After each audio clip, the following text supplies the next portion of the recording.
Cette année, nous avons forcément un engouement et un niveau de prestation d'une toute autre facture. Quand on vient présenter, on se dit que c'est la dernière opportunité. On présente comme si après cette présentation, plus rien n'allait se passer. Il y a quand même beaucoup d'argent en jeu. C'est une vie qu'on vend. Je n'attends pas de laisser aller de leur part. C'est un engagement qu'on vend, c'est une passion qu'on vend. Donc il faut plus de clarté, plus de travail. Quand on vient devant un jury, on se prépare.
Première journée de compétition à la Villa Mansa et nos entrepreneurs font leur entrée, tels de bons étudiants un premier jour de classe. Ils m'ont l'air plus zen que ceux de la classe précédente. Ils sont 17, ils sont chefs d'entreprise, ils ont des défis à relever et surtout, ils veulent tous remporter un financement pouvant aller jusqu'à 100 millions de francs CFA. Mais avant de pimenter les choses, voyons voir leur état d'esprit. Je vois à travers ce projet que mon travail depuis des années est en train d'être valorisé. Être sélectionné sur 600 personnes, ça montre déjà qu'on a un projet de qualité, un projet qui mérite d'être accompagné. J'ai crié de joie, j'étais vraiment contente parce que je ne m'y attendais pas. J'en ai parlé à ma famille. Chacun à son niveau a essayé de fêter ça comme il le pouvait. Et, on s'est rendu compte que c'était une opportunité et on avait beaucoup de chances d'être sélectionné dans cette émission. C'est innovateur parce qu'aujourd'hui, on met à la lumière sur des entrepreneurs qui sont dans l'ombre, qui se battent comme ils peuvent pour pouvoir accéder au financement et c'est compliqué. Ça va nous permettre non seulement de nous mettre en lumière, mais aussi de nous permettre aussi de pouvoir réaliser aussi nos objectifs. Mon objectif, c'est de gagner et il faut rester positif. Je pense que les membres du jury vont choisir le projet le plus adapté, le projet le plus sérieux. Bon, ok. Ils sont tous confiants, mais réussiront-ils leur pitch initial? Eh oui, c'est l'heure pour eux de présenter de vive voix leur projet aux membres du jury et de répondre à leurs questions. Vous êtes prêts? Que la compétition commence!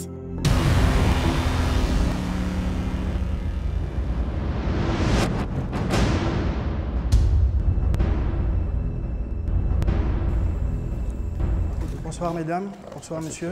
Je me présente Dominique Akou. Je suis ambulancier et fondateur d'Elite Medical Service. Oui, bonjour madame. Ça va, vous avez contacté Elite Medical Service? D'accord, Macquarie Champour, tribune B. Très bien.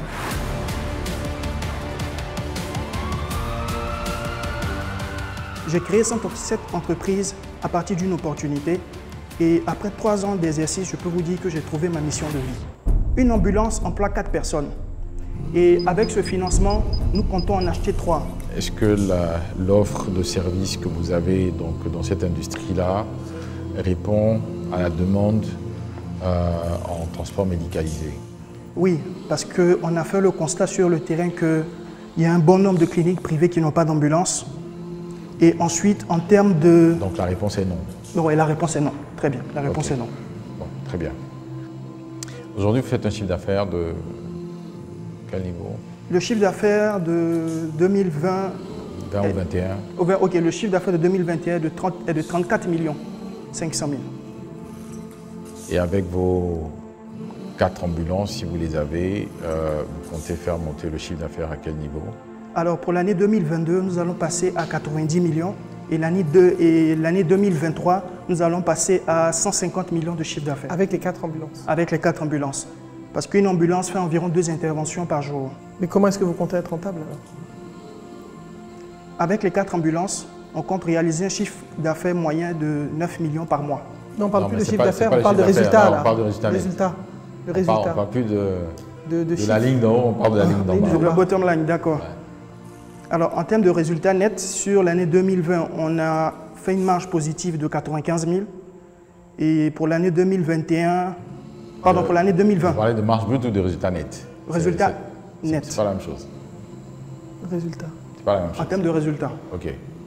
95 000, c'est pas beaucoup? C'est pas beaucoup, c'est vrai. Non. Mais quelles sont vos projections de résultats pour les années suivantes? Oui. Pour 2023, on table sur un chiffre d'affaires un résultat net de 60 millions, pardon, de 1 million. Ah, j'ai eu peur. Le résultat de 1 million. Parce que lorsqu'on commence l'activité en juin 2022, avec ces 4 ambulances, on termine l'année avec une perte. Donc il n'y a pas de... Ok, donc en fait, pour vous, votre rémunération, c'est vraiment sur les 2 modèles que vous nous avez présentés. D'accord, ok. Résultat net, résultat brut, projection. Monvier, cette année-là, c'est dosé, hein? Prochain candidat. Je suis Jean-Pierre Lorion, promoteur de la construction préfabriquée et modulaire. Au début, on a commencé avec l'importation. Mais c'était vraiment un coût vraiment très élevé pour nous et n'était pas trop concurrentiel dans le délai. Mais pour être plus compétitif, il faut un matériel adéquat. Une machine qui est automatique, qui produit tout ce qui est armature. Vous faites des maisons préfabriquées? On fait des maisons préfabriquées. La machine, elle vous fera faire les maisons en combien de temps? En 10 jours.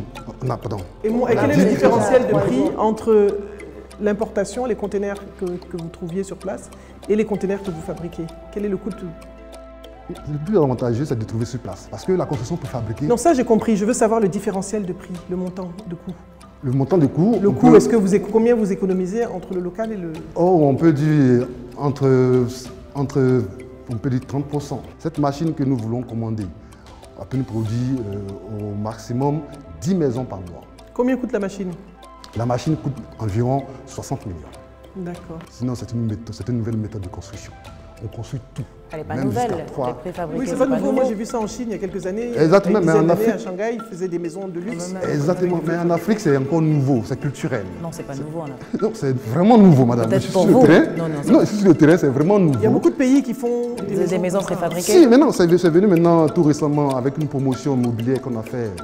Non, je ne parle pas que de la Côte d'Ivoire. Bah non, quand vous parlez de l'Afrique. En RDC, ça se fait du Au Rwanda. En RDC, si, en Angola, en Afrique du Sud, même en Guinée équatoriale, où ils ont fait toute une cité. Mais votre affirmation semblait nous dire que c'est nouveau pour l'Africain.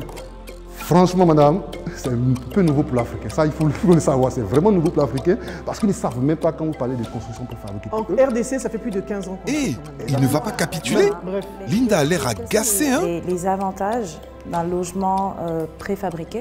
D'accord. L'avantage, déjà, c'est le temps de réalisation qui est très court. C'est un peu cette technologie. C'est possible. Ah, mon ami, c'était chaud, hein?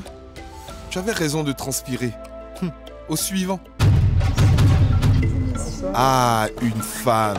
Et elle apporte des échantillons. Je dois goûter aussi. C'est quoi, au fait? Allez-y. Quand elle a commencé ce projet de Tofi, et à chaque fois, la famille m'interpellait pour dire voilà ce que ta fille est en train de faire. Celle qui est partie à l'école, elle a un master. Au lieu de chercher à travailler, elle s'enferme dans le garage et elle dit qu'elle fait du toffee. Dans ma production de confiserie, nous fabriquons des bonbons communément appelés des toffees, caramel, coco grillé, bonbons au baobab. Et c'est des produits qui sont faits à base de nos produits locaux. Qui parmi nous n'a pas mangé de bonbons quand il était enfant? Voir les membres du jury, quand vous les voyez, c'est pas facile. Et faire une première télé, ça n'a pas été facile. Et donc j'ai perdu carrément tout mon pitch. Dans nos événements, on ne trouve que des dragées ou des bonbons importés.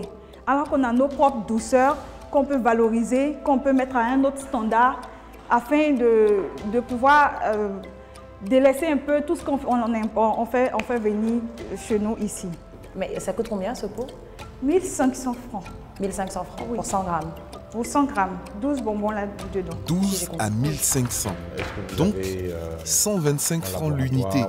Est-ce que je suis la cible de même? s'assurer que la qualité est celle qui est requise ou J'ai réquisitionné le garage de ma mère que j'ai construit, là où j'ai construit ma petite unité de production. J'ai un certificat de salubrité et donc j'ai fait ma formation technique en agroalimentaire dans une structure française.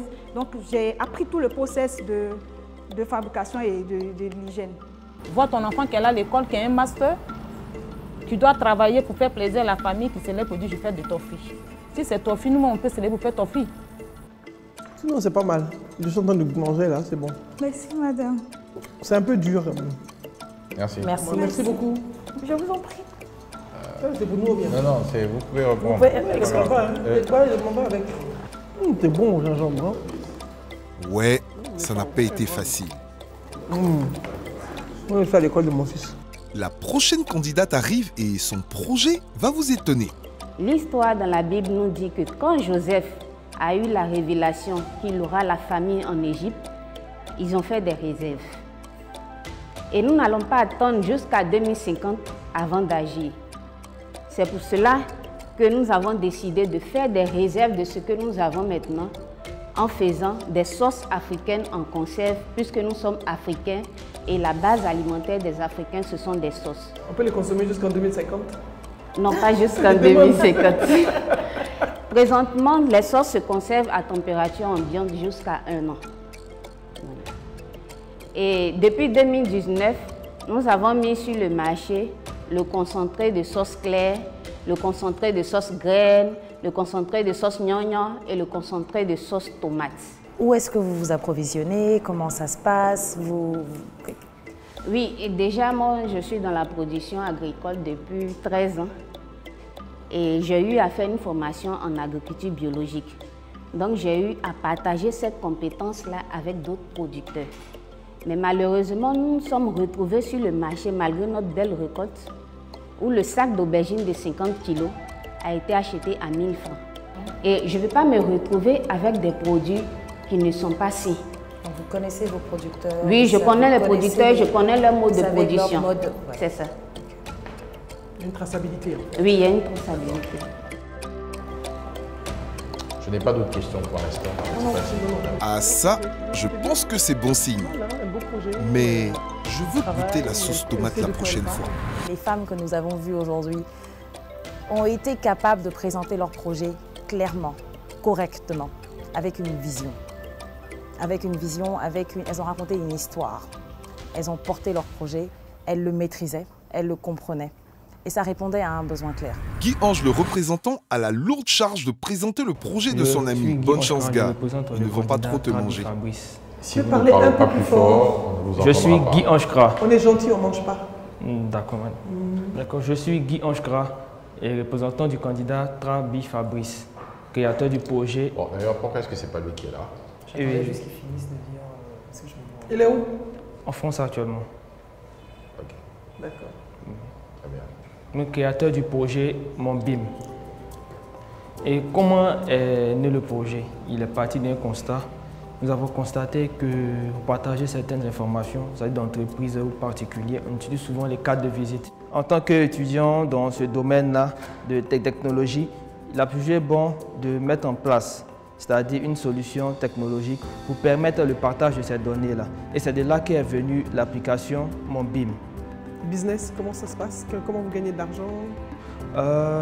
Bon, c'est maintenant que l'application vient d'être sortie. Actuellement, c'est encore plus difficile parce que les personnes n'adhèrent pas encore, tout le monde ne connaît pas encore la nouvelle technologie. Hey, mais on est dans quoi? Ouais, vous n'avez c'est pas de gâté. projet à nous vendre alors. Ils vont finalement le manger tout entier. D'accord, mais pourquoi? Vous nous dites que ça n'a pas commencé, que les gens n'adhèrent pas, je ne comprends pas. La question, s'il vous plaît. Vous n'avez pas de marché cible, vous n'avez pas d'études? Si, le marché cible, ce sont les populations, c'est-à-dire généralement les entreprises et les particuliers. Ce sont les entreprises qui ont l'habitude de fournir des services et de donner des cartes de visite à certaines personnes. En fait, moi, il y a quelque chose qui me dérange profondément depuis que vous avez commencé. Fabrice, il est en France, pourquoi? À cause de maladie? Non, il étudie là-bas. Il était là, mais il est pour ça qu'il a pris des congés, il est venu en Côte d'Ivoire, il pensait que c'était la semaine passée, il était là. Et c'est hier même qu'il est rentré. Non, je veux dire lui-même, parce que là, il doit présenter quelque chose aujourd'hui, il n'est pas là, il est en France. Donc comprenez que tous les autres sont là.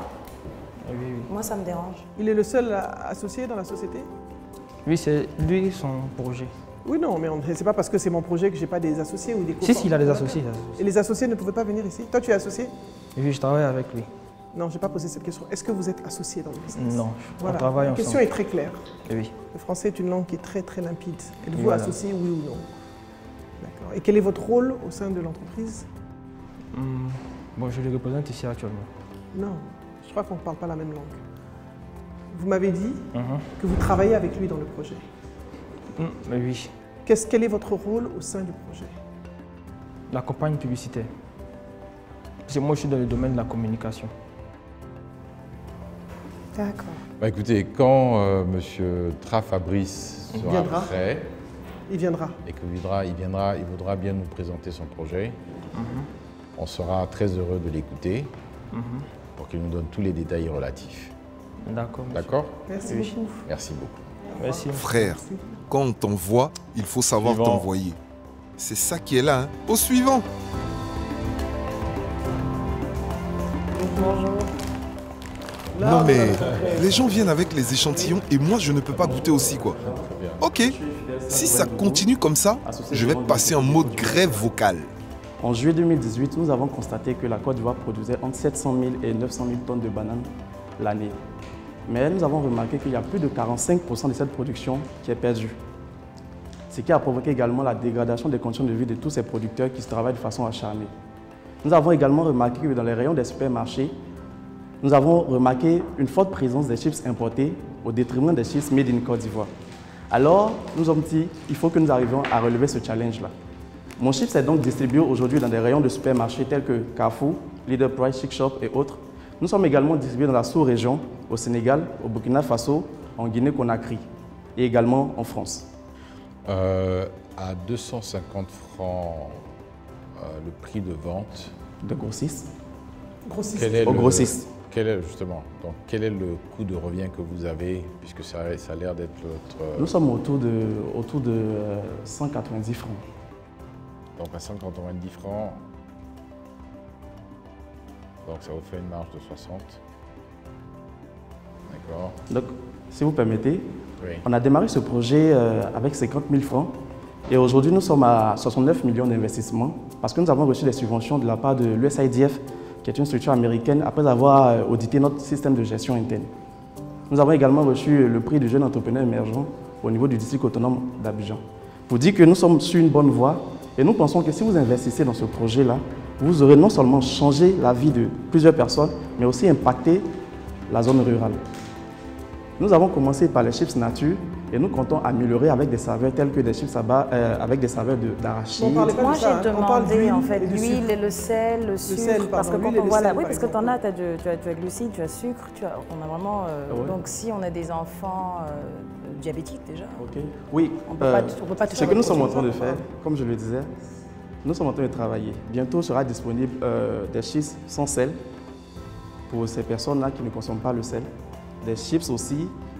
Au niveau de l'huile, nous avons des équipements tels qu'une centrifugeuse qui nous permet d'extraire au maximum l'huile. Parce que ce qui fait qu'il y a de l'huile dans les chips, c'est parce qu'il y a une forte présence d'eau. Au revoir, merci.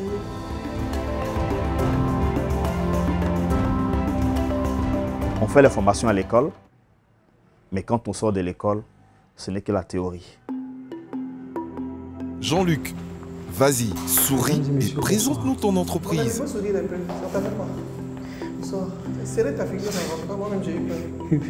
Je suis Jean-Luc au nom de CC, cofondateur de l'application Transfert d'argent CC. Depuis tout petit, c'était quelqu'un qui était beaucoup débrouillard parce qu'il n'a pas de parents. Il a eu même à vendre des cigarettes. Dans le temps, au Milmaki, il vendait des cigarettes et autres, de l'eau et tout ça. Ce sont des difficultés qu'on a eu à rencontrer ensemble. Après même, il a arrangé les PlayStation. CCIP est une innovation 100% africaine, 100% ivoirienne. Nous avons innové ici CCIP afin de rendre plus pratiques les opérations les plus complexes. Avec CCIP, les dépôts, les retraits, les réabonnements des canaux, achat de crédits de communication, récupérer la monnaie, tout ça gratuitement. Je l'ai vu un matin me disant qu'il part faire la démarche de son entreprise. J'ai dit, toi tu pars de quoi? Toi tu vas entreprendre quoi dans le pays ça? Nous avons cotisé ce qu'on pouvait en ce moment. Chacun a tenté d'appeler qui il pouvait. On a même vu notre tante qui était au quartier qui vendait du poisson, qui participait. Ah, c'est le projet de l'enfant là. Ça peut ça vous voulez de l'argent. En tout cas, cette nuit-là, on n'a pas eu les 5 millions voulus, mais on a eu près de 3 millions. C'est ce qui vous permet d'échanger des crypto-monnaies, d'acheter des crypto-monnaies pour ceux qui font du trading. L'application est disponible sur Play Store et Apple Store. Pour ces personnes qui n'ont pas d'Android, nous avons innové avec des cartes QR. Le transfert est à 0,5% sécurisé. Les dépôts, les achats protégés par exemple, pour ceux qui font la vente en ligne, pour éviter les cas de vol avec les livreurs ou les clients, achat d'unités, les crédits de communication, paiement marchand pour suivre les paiements au niveau de votre boutique, votre magasin lorsque vous êtes absent, rendre la monnaie pour les commerçants, permettre aux commerçants de restituer la monnaie désormais aux différents clients, le réabonnement Canal et SITV. Avec ceci, vous pouvez faire un réabonnement de Canal sans problème. CECIP vient résoudre le problème de monnaie. À travers l'application CECIP, vous avez rendre la monnaie. Vous restituez la monnaie de votre client sans problème. C'est 0 frais. C'est une inclusion financière que nous avons innovée aujourd'hui. Nous sommes partout en Côte d'Ivoire. Aujourd'hui, votre base de données, c'est combien de clients? En tout cas, vous n'êtes pas là où moi je connais. Moi, je ne vous connais pas. Nous sommes partout dans les points de transfert d'argent. CECIP, c'est du nord au sud, de l'est à l'ouest. Base de données, combien de clients? Votre base de données comprend aujourd'hui combien d'utilisateurs? D'utilisateurs, nous avons au moins 300 000 utilisateurs. La carte, elle est gratuite. Pour réaliser un chiffre d'affaires de combien? Notre chiffre d'affaires tourne autour de 200 000 $ par rapport aux crypto-monnaies. Abidjan, ici, 200 000 $? Non, dans tout. Non, je ne comprends pas. Réexpliquer par rapport aux crypto-monnaies, c'est-à-dire quel est le pourcentage de personnes qui utilisent et quel est le... Là, vous êtes en train de parler de gens qui tradent en crypto. Donc ça, c'est... Vous me mélangez un peu tout. Je veux que vous me détailliez. Votre chiffre d'affaires en équivalent franc CFA? 300 000 $. Vous avez dit 200 000 tout à l'heure. Non, c'est pour les crypto-monnaies. 200 000 $ pour les échanges et achats de crypto-monnaies. Crypto-monnaie, dollars. Ils pensent que ça va influencer les membres du jury. Et au niveau des transferts, les dépôts et retraits, 100 000 $. Pour 300 000 personnes? 300 000 personnes. Peu faible, non? Au niveau des crypto-monnaies, aujourd'hui, CECIP est la première application d'échange et d'achat de crypto-monnaies en Afrique. Non, et Ejara, il y en a une autre qui s'appelle Ejara et qui vient de lever des fonds. Donc CECIP n'est pas la première application. Donc, là, en termes d'échange de crypto-monnaies, oui. Nous avons EasyChange, c'est des sites internet pour échanger. Mais en termes d'application, CECIP est la première application au niveau de l'Afrique de l'Ouest.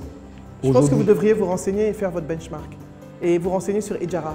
Okay, donc déjà, quand on est dans un business, on ne vient pas dire qu'on est le premier et le seul si on ne sait pas ce qui se passe sur le reste du marché. D'accord? Donc Ejara vient de lever des millions de dollars et c'est une application africaine, Afrique de l'Ouest, Afrique centrale inclus. Moi, j'avoue que je ne suis pas convaincue. Moi non plus, pas du tout. Et je ne vois pas du tout la valeur ajoutée. Bon, quand vous parlez de crypto-monnaie à quelqu'un peut-être qui ne maîtrise pas le volet, il trouve ça un peu flou en fait. Aujourd'hui, grâce à CECIP, on peut compter que la Côte d'Ivoire vient soit en première position ou en seconde position face au Bénin en termes de crypto-monnaie. Et c'est la seule application qui puisse exister en Afrique de l'Ouest et en Côte d'Ivoire pour les échanges de crypto-monnaies. Merci. J'avoue que je suis perdu. Et vous? Il n'y avait pas ce désir cette grande ambition de réussir ce projet vaille que vaille.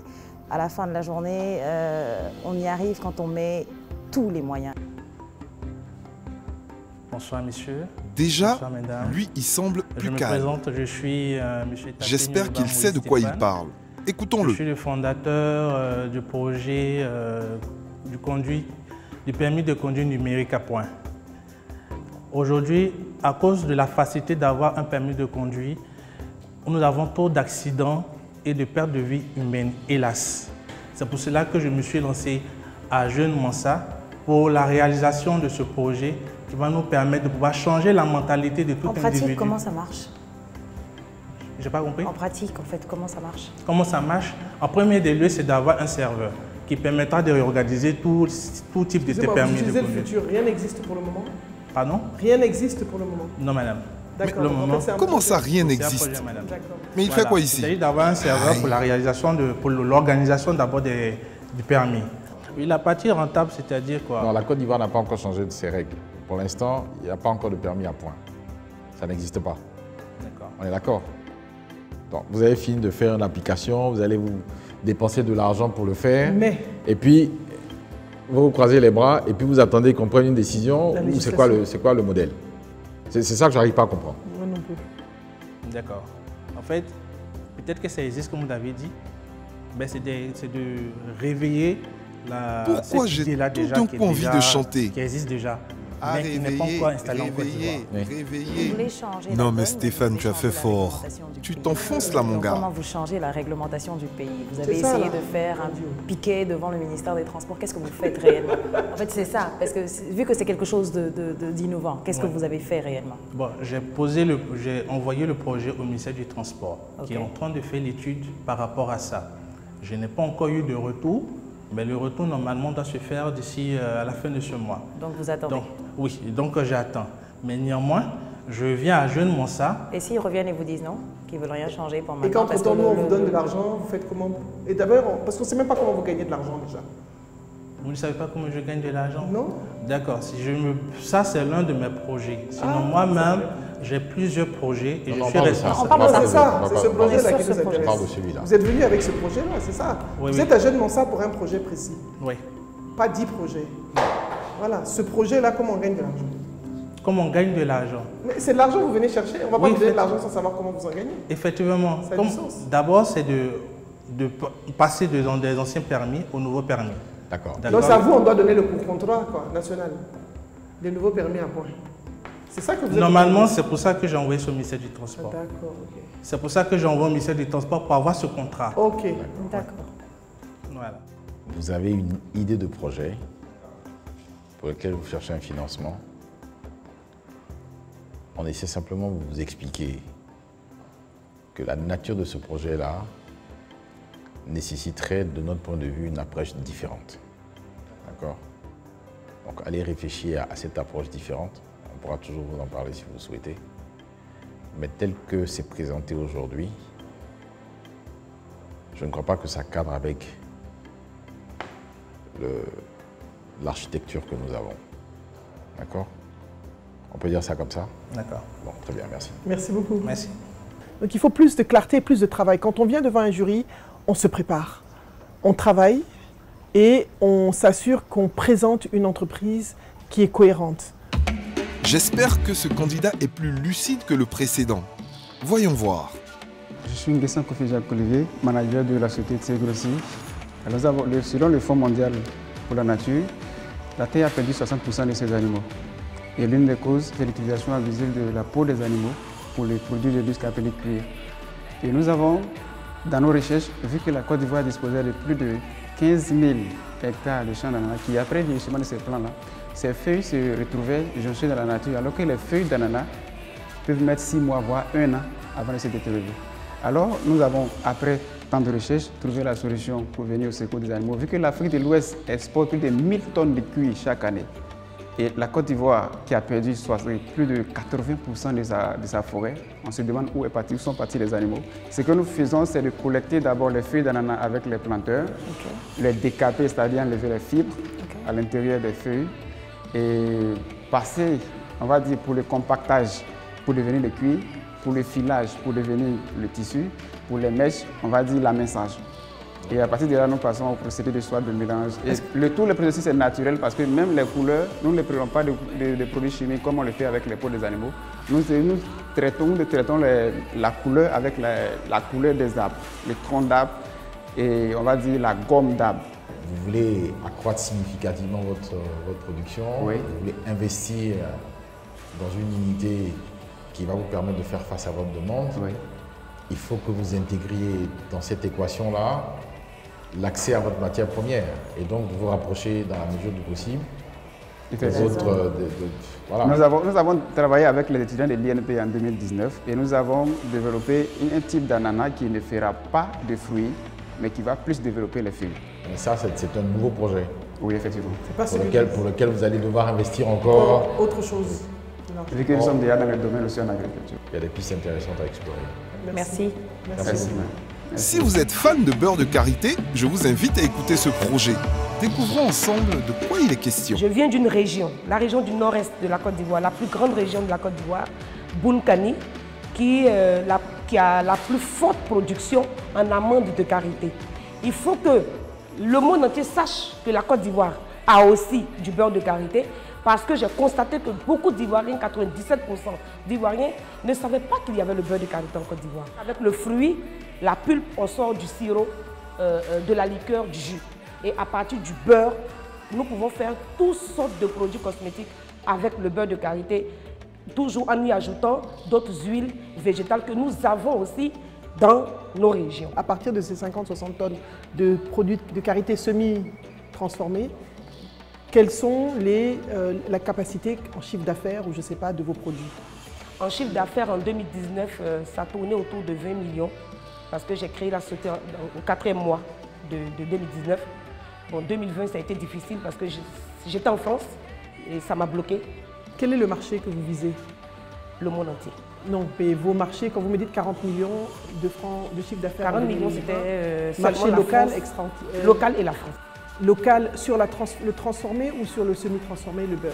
Les deux, le beurre. Quelle est la proportion entre le beurre et les produits transformés? Le beurre est... Les deux, je peux dire. Non, est-ce que c'était 50% de produits transformés? 50%, voilà, ou c'était autre chose? 50% de produits bruts, si on peut appeler ça comme ça. La matière première. Voilà, et c'est comme ça. Faites attention à bien réconcilier vos chiffres. D'accord?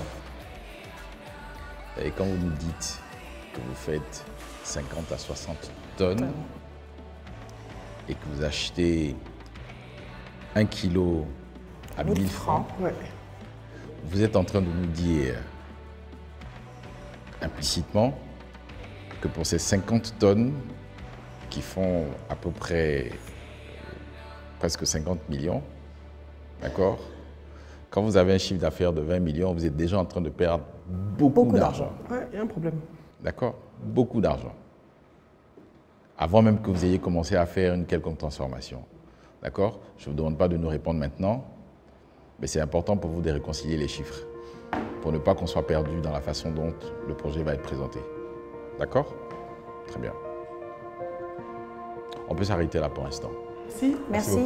Merci beaucoup. Au travers des candidatures féminines, alors j'avais beaucoup d'appréhension. Pourquoi j'avais des appréhensions? Parce que j'ai l'impression que chaque fois, quand une femme vient proposer un projet, on est soit dans la cosmétique, soit dans l'art culinaire, ou la dernière fois, on était je pense que c'était la petite enfance au travers des poupées. J'ai envie de voir une femme une femme minière. J'ai envie de voir une femme qui est dans le transport. Parce qu'on peut faire tout ça. Depuis la création du Jobber jusqu'à aujourd'hui, nous avons enregistré plus de 500 prestataires, dont 50 abonnés. Nous avons signé 4 partenariats avec des structures de la classe.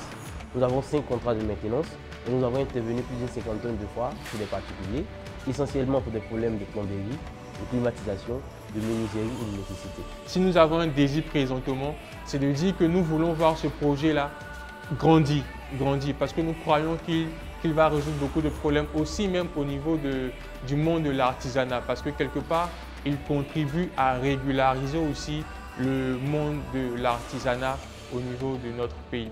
Un constat assez important a été fait, celui de l'accès difficile des prestations de services à domicile et en entreprise. C'est ce qui m'amène mon équipe et moi-même à mettre en place en 2019 la start-up eJobber. Quand on veut prendre un prestataire, comme je l'ai dit, lorsqu'il est inscrit, on a tout le temps de vérifier est-ce que réellement il fait bien son travail. Je ne vois pas ce que vous faites depuis. Quels sont les critères? Vous n'arrêtez pas de me dire la même chose. Ok, donc déjà, le premier critère, c'est d'aller sur le terrain. Parce que là, c'est le plus important. Par exemple, si aujourd'hui vous allez quelque part dans une ville... Ça, c'est une démarche, ce n'est pas un critère. Donc ici, bon, je voulais juste quelque chose. Si aujourd'hui vous sortez au coin de la rue, vous allez voir peut-être un panneau quelque part, c'est écrit plombier avec un numéro de téléphone. Si vous prenez ce numéro de téléphone que vous appelez le plombier, il vient. Et vous ne savez pas si réellement il connaît son métier ou pas. Je vais par exemple appeler Linda. Charles, est-ce que tu connais un plombier sérieux que tu peux me recommander? Donc c'est comme ça que je fonctionne. Okay. Je ne fonctionne pas au hasard. Vous êtes dans des métiers de service. Vous savez, ne prétend pas qu'il est plombier qui veut. De la même façon que quand vous êtes chauffeur de taxi, on attend de vous au minimum que vous ayez un permis de conduire. D'accord? Quand vous prétendez que vous êtes plombier, vous avez au moins des références. Une référence ou un diplôme ou quelque chose qui atteste de votre qualité de plombier. C'est cela. D'accord? Donc, si vous n'avez pas le moyen de vous en assurer, comment est-ce que vous voulez, par simple discussion... Sur le terrain. Sur le terrain. Exactement. Donc, il faut dire qu'au début... Et en plus, le spectre est relativement large. Oui. Donc là, il faut être... Voilà, enfin, soyez plus précis dans votre réponse, sinon on a vraiment l'impression qu'on a juste une liste de prestataires qu'on met en face de clients potentiels sans s'assurer de la qualité de ces prestataires. J'insiste, ça fait la deuxième fois que je vous le dis, donc prenez-le en compte. Je comprends. Et même si le client veut s'assurer que le prestataire est diplômé, on va lui trouver des prestataires qui ont des diplômes. Excusez-moi, mais vous ne comprenez pas ce qu'on vous dit, c'est pas ça qu'on a dit. On n'a pas dit ça. On n'a pas parlé de diplôme particulièrement, mais de référence. La référence peut être, bon, on ne va pas refaire votre business model à votre place, mais la référence, ça peut être de vérifier qu'il vous donne des numéros de 3 clients chez qui il a travaillé et vous pouvez vérifier avec ces clients-là si effectivement ils sont capables. C'est à vous de construire les références. Ce n'est pas forcément une question de diplôme. Il vous a bien dit, si on a 3 clients qui peuvent attester quand quelqu'un vient, tu t'inscris sur la plateforme et tu dois t'assurer que tu dois avoir des numéros de au moins 3 clients chez qui tu as travaillé, chez lesquels on peut vérifier la qualité de ton travail. En amont, c'est extrêmement important, de façon à valider. Quelqu'un qu'on prend dans la rue, il peut venir, ça peut être un cambrioleur, ça peut être un voleur, ça peut être un bandit. Il faut des références. Vous allez faire rentrer des gens dans les maisons d'autres personnes. Il faut des références. C'est pour ça que je dis, moi, je ne prends pas un numéro de téléphone dans la rue, je suis désolé, je ne le fais pas. Voilà. Donc ce qu'on va faire, c'est d'abord aller sur le terrain, faire une étude de marché, concrètement dans chaque ville. Donc on fera des études de marché, voir un peu... Attendez, vous êtes en train de nous dire que vous voulez 50 millions pour faire une étude de marché et après faire de la structuration. Vous ne pensez pas que ce sont des choses qui se font en amont, avant de venir vous présenter et demander 50 millions? Que vous devez avoir une étude de marché assez claire et précise? Vous ne pensez pas que vous devez quand même avoir une liste de prestataires qui soit quand même référencée pour vous présenter même devant des personnes et leur demander ne serait-ce que 5 francs? Vous ne pensez pas que ce sont des choses qui doivent se faire en amont? Parce que là, moi, j'ai un peu de mal. Vous ne savez pas du tout ce que vous voulez faire. Et c'est dommage. C'est dommage parce qu'il y a énormément de prestataires de services que vous auriez pu organiser correctement, mais que pour l'instant, vous ne l'avez pas fait. Donc, je suis désolée de vous dire que là, franchement, je vais parler pour tout le monde. On n'a rien entendu de ce que vous avez dit et on n'a même pas envie d'écouter la suite. Parce que vous ne semblez même pas structuré.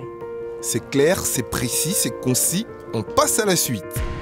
Nous voulions leur envoyer un message que dans un exercice comme celui-ci, la forme compte tout autant que le fond et qu'il ne faut pas prendre à la légère la façon dont on présente ton projet, même si dans le fond il peut être intéressant. Notre objectif, c'est donc de transformer notre système alimentaire en proposant des produits alimentaires innovants, naturels et qui puissent permettre à la population de pouvoir se nourrir. Quelles sont vos projections ? Alors, nos projections aujourd'hui, c'est de pouvoir avoir une unité de transformation qui soit aux normes. Donc au total, vous avez besoin de 68 millions.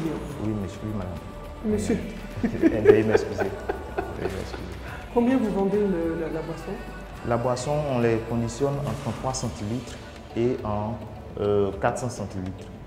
Ceux de 33 centilitres sont vendus à 300 francs CFA et ceux de 400 centilitres sont vendus à 500 francs CFA. Et quelle est votre marge? Notre marge se situe entre 35 et 40% de ce chiffre que nous avons donné. Ok. Très bien. Merci. En voilà un qui a su bien se débrouiller. Bonjour monsieur, je suis monsieur Diakité Alassane, directeur... Stop. Reprenez. Merci. Bonsoir mesdames et messieurs. Merci. Nous avons porté notre projet sur la transformation du cacao pour une plus-value, pour permettre à notre producteur de vivre décemment de leur récolte. Il y a 2 processus de transformation du cacao. Il y a la première qui consiste à broyer la feuille pour obtenir de la pâte. Et quand nous avons la pâte, nous pressons la pâte à l'aide d'une presse hydraulique pour obtenir le beurre de cacao et nous avons les touteaux de cacao. Et les touteaux de cacao sont ensuite broyés pour obtenir la poudre de cacao.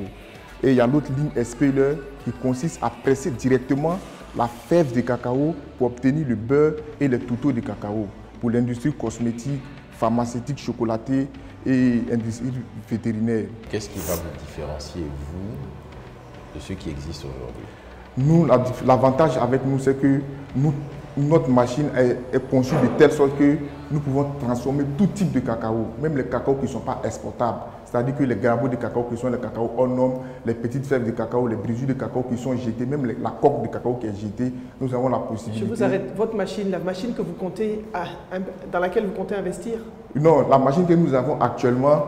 Est-ce que c'est la machine que vous avez développée vous-même ou c'est une machine que vous avez achetée? C'est une machine que nous avons développée nous-mêmes. D'accord. Donc pour répondre à la question du monsieur, c'est que nous, notre particularité, c'est que nous pouvons transformer tout type de cacao.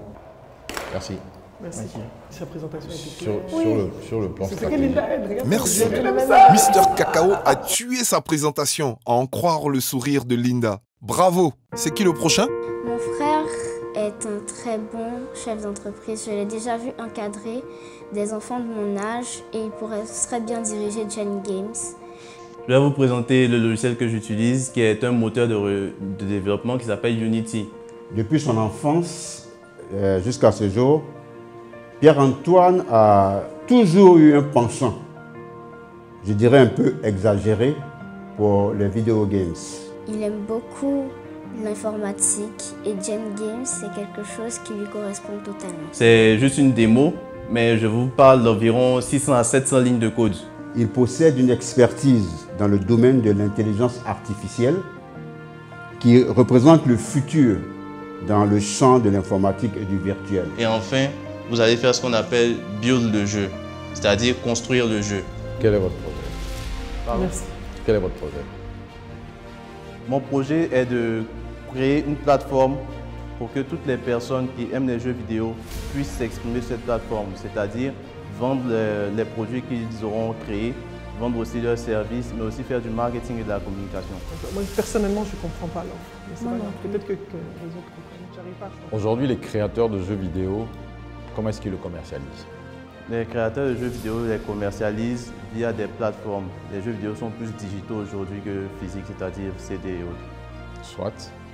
Donc il y a des plateformes qui existent où ils peuvent le vendre. D'accord? Qu'est-ce que vous apportez comme alternative à cela? Ce que nous apportons comme alternative, c'est de valoriser au fait le travail de ces personnes qui créent les jeux. Parce qu'aujourd'hui, les plateformes qui existent mettent en avant les jeux au détriment des créateurs. C'est-à-dire, par exemple, sur les plateformes de freelance comme Fiverr et Upwork, beaucoup de personnes recherchent des candidats, au fait, des personnes capables de créer des jeux pour eux. On est trop vieux pour le concept. C'est pour ça que Charles disait tout à l'heure, il faut déjà comprendre le vieux pour comprendre. Comment est-ce que vous gagnez de l'argent avec ça? Pour gagner de l'argent, c'est-à-dire tout ce que les personnes vont vendre, au fait, sur la plateforme, nous allons récupérer un pourcentage sur ces ventes-là.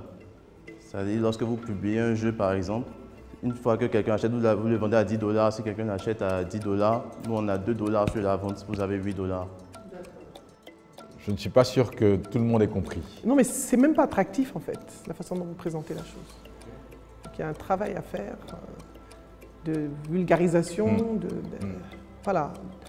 On est peut-être des vieux schnocks. Et ce qui est dommage, ce qui serait dommage, ça ne l'est pas encore, mais ce qui serait dommage, c'est que précisément, parce que l'industrie du jeu, aujourd'hui, rapporte énormément d'argent, que vous soyez en train de passer à côté de quelque chose, simplement parce que vous ne l'avez pas assez bien vendu. Ça, ce serait dommage. Donc, il faut améliorer votre copie. Merci beaucoup. Mais sinon, c'est un beau projet. Un beau projet mal présenté. On va voir s'il va faire l'effort de faire les choses différemment au prochain round. On espère que ça ira la prochaine fois. Au suivant. Aujourd'hui, nous comptons plus de 7 milliards de déchets plastiques dans le monde entier et Abidjan produit autour de 300 tonnes de déchets plastiques par jour. Notre projet consiste à ramasser, donc à collecter et à trier les déchets plastiques sur les espaces publics, les plages et les ramener dans notre usine pour les transformer en produits directement commercialisables comme les pavés ou les tables-bancs qui sont prototypés ou alors comme matière première à vendre aux sociétés de plasturgie. Alors comment est-ce que vous avez organisé justement la collecte de ces déchets plastiques? Très belle question. Parce que l'expérience a montré que dans cette chaîne, ce sont essentiellement d'ailleurs les femmes qui sont à la manœuvre pour faire, notamment donc, le tri et la collecte de ces produits-là.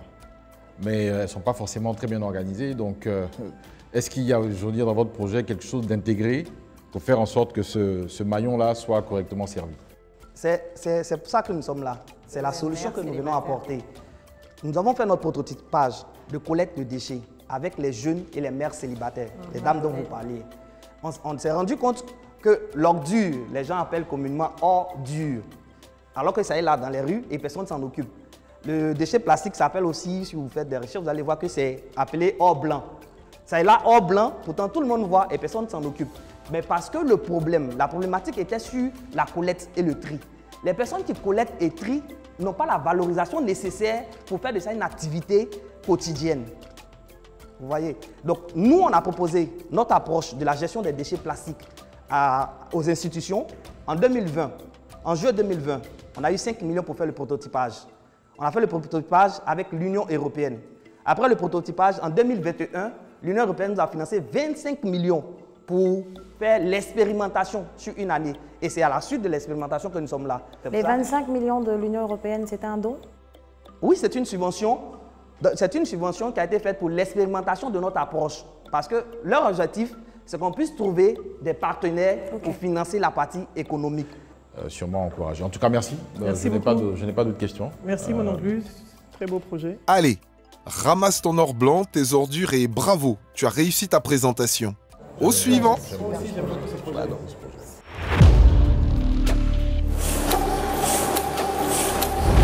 C'est vrai qu'il fait nuit, mais c'est comme ça notre travail. Nous faisons les forages. Et quand on commence nos ouvrages de forage, on ne peut pas s'arrêter tant qu'on n'a pas terminé. Je suis Kofi Apesika Laurent, CEO de Green Agro Valley, une entreprise qui existe depuis décembre 2018, qui opère déjà dans l'irrigation depuis décembre 2018. Donc c'est un atelier qui est opéré par 4 personnes. Le forage qu'on devait faire en 2 jours, on s'est retrouvé à faire 2 semaines. Mais finalement, on a réussi. Donc ils sont en train d'installer actuellement une nouvelle tige pour aller à 11,50 m. Et au fur et à mesure que les tiges s'enfoncent, on les ajoute jusqu'à atteindre la profondeur. Donc en 4 à 6 heures de temps, on a fini de réaliser un forage de 50 à 60 mètres. On injecte de l'eau dans le forage pour sortir la boue au fur et à mesure qu'on creuse. Nos parents qui sont au village, qui parfois doivent parcourir des kilomètres pour avoir accès à une eau insalubre. Mais est-ce que vous savez que dans le monde, plus de 2 milliards de personnes n'ont pas accès à l'eau potable, qui est pourtant une ressource vitale pour la vie de l'homme? L'eau potable, c'est un droit humain et ça fait même partie des objectifs de développement durable des Nations Unies. Et quel est le coût moyen d'une installation de cette nature-là? Parce qu'après, il faut voir qui va être le client et comment est-ce que ça va générer. Le coût moyen d'une installation de ce type, si on prend panneaux solaires, forage plus château, on est parti sur un devis qui tourne autour de 6 millions. Quelle est la différence? Quel est votre avantage concurrentiel par rapport aux autres? Pourquoi est-ce que demain, je voudrais faire un forage quelque part à l'intérieur pour une population? J'ai rassemblé des fonds pour ça. Pourquoi est-ce que je viendrai chez vous? Pourquoi pas ailleurs? Quel est votre différentiel?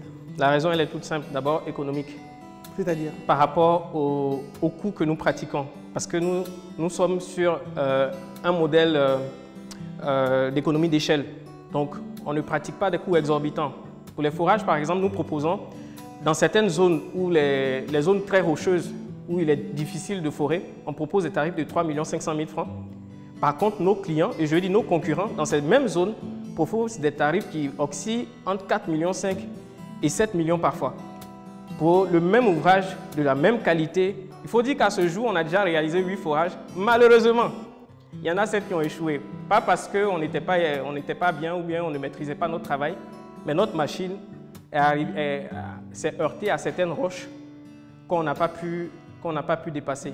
Malgré tout ça, en 2021, nous avons réalisé un chiffre d'affaires de 73 millions de francs CFA, dont plus de 30 millions provenant de notre business de forage uniquement. Et on va dire quasiment 43 millions pour la partie irrigation dont je n'ai pas du tout parlé. D'accord, merci. Très bien. Pas de questions? Oui, vous pouvez partir. Mon ami, s'il n'y a pas de questions, c'est que c'est bon. Va vite. Au prochain. Faites vos fourrages quand alors? Ah, ils sont deux et ils ont des échantillons. Bonsoir. C'est Nabou qui sera contente. Écoutons-les. Ferkessédougou, le collège moderne Charles Wanga de Ferkessédougou. Et c'est là qu'on a découvert des mangues. Et les mangues faisaient partie de nos fruits favoris dans le Nord. Les mangues que vous dégustez actuellement, elles datent d'1 an. Et donc, on peut conserver ces mangues-là sur 1 an et les consommer. Attendez. Vous n'êtes pas encore arrivé à la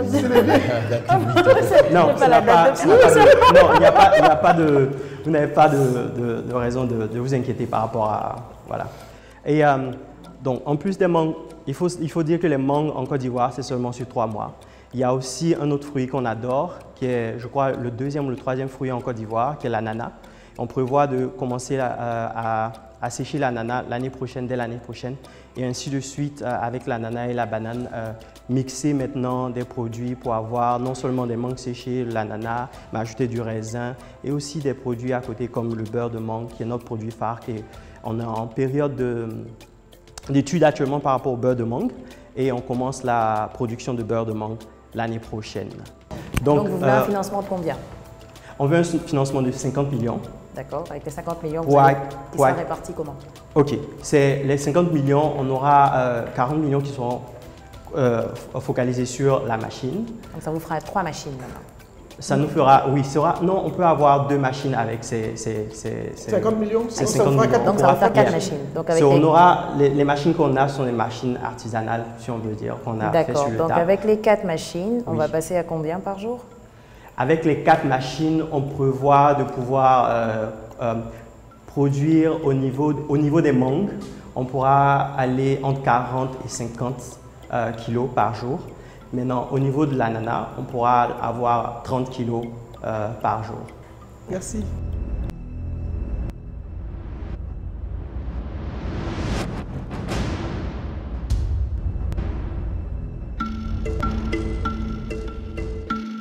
Nous avons écouté toutes les présentations. Les membres du jury doivent à présent délibérer et normalement en éliminer 2. Mais apparemment, ce sont 4 qui rentreront chez eux. Et nos candidats sont stressés pendant que les membres du jury délibèrent. Moi, je ne suis pas très sûre de Élite. Élite, non, moi je garderai. Moi aussi, je garde. Moi, je ne suis pas très sûre. C'est l'heure des résultats. Tous ceux qui n'entendront pas leur nom quitteront malheureusement l'aventure aujourd'hui.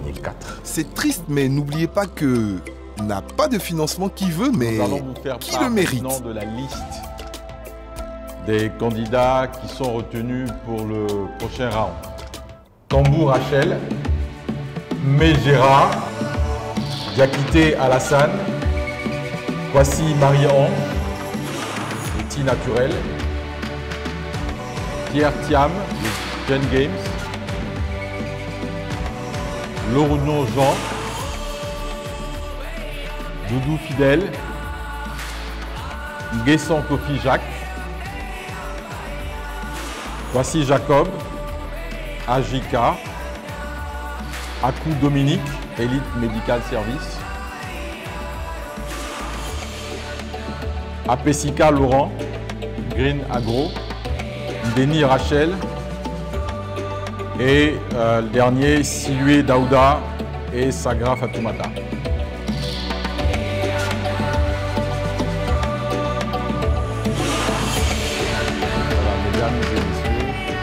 À l'issue de cette première journée, ce sont donc 4 entrepreneurs qui nous quittent.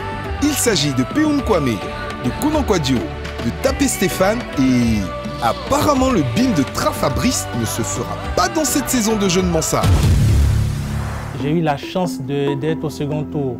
Malheureusement, ma route se termine là parce que je n'ai pas eu assez d'éléments pour enrichir mon projet. On n'a pas obtenu ce que nous voulons, ce n'est pas encore la fin. Il y a des manques, donc il faut travailler véritablement là-dessus. L'expérience fut belle, même si je n'ai pas été retenu. Néanmoins, j'ai appris beaucoup. Les autres candidats, également des membres du jury. Il était difficile pour nous de laisser les 4 candidats que nous avons éliminés continuaient parce que c'est vrai, ils avaient des projets intéressants, mais ils étaient pas, on était en première division, même on était en Champions League. Et eux, franchement, ils étaient en D3. Alors, qu'est-ce qui a manqué aux candidats éliminés durant cette première session? Je dirais de la pratique, de la préparation. Quand je dis pratique, c'est vraiment axé sur la préparation et la méthodologie. Je pense qu'il y avait un gros déphasage entre la compréhension de leur projet et l'explication de leur projet à leur auditoire. J'ai décidé de prendre un avion la semaine passée, et venir à Jeune Mansa pour pouvoir présenter le projet de moi-même. Et je ne regrette pas. Voilà mon choix. Mon Tofil et moi, nous sommes arrivés là aujourd'hui. C'est une victoire pour les femmes du Carité. Pour toutes ces 25 000 femmes qui travaillent dans le Carité, dans les 7 régions productrices en Côte d'Ivoire, c'est pour elles que je mène ce combat-là. Le plus important, ce n'est pas ce qui est en jeu, mais c'est ce qu'on va prendre ici. Parce que même le gain qu'on aura, ça sera un gain remboursable. Mais ce qu'on va apprendre, ça va nous suivre pour toute notre vie. Il y a des formations qui vont être données pendant la semaine qui vient. Il y aura de l'accompagnement, de profiter de ça et d'utiliser toutes ces opportunités comme levier pour se donner un maximum de chances pour arriver en finale. Alors la prochaine étape, en effet, c'est la présentation du business plan. Et je ne dirais pas mes attentes, je dirais plutôt leurs attentes. Parce que ce n'est pas pour moi. Mais ce que je veux surtout voir, ce sont des personnes qui comprennent elles-mêmes leur projet. J'aurais bu mon projet et j'aurais permis aux autres de le boire avec moi. J'aurais permis aux autres de voyager avec moi. Les prochaines étapes seront rudes. Et que par conséquent, ils auront la lourde responsabilité de s'assurer que leurs prestations et le contenu de leur projet soient effectivement à la hauteur et la dimension de ce qui est attendu. Allez, on se donne rendez-vous la semaine prochaine pour la suite de Jeune Mansa saison 2.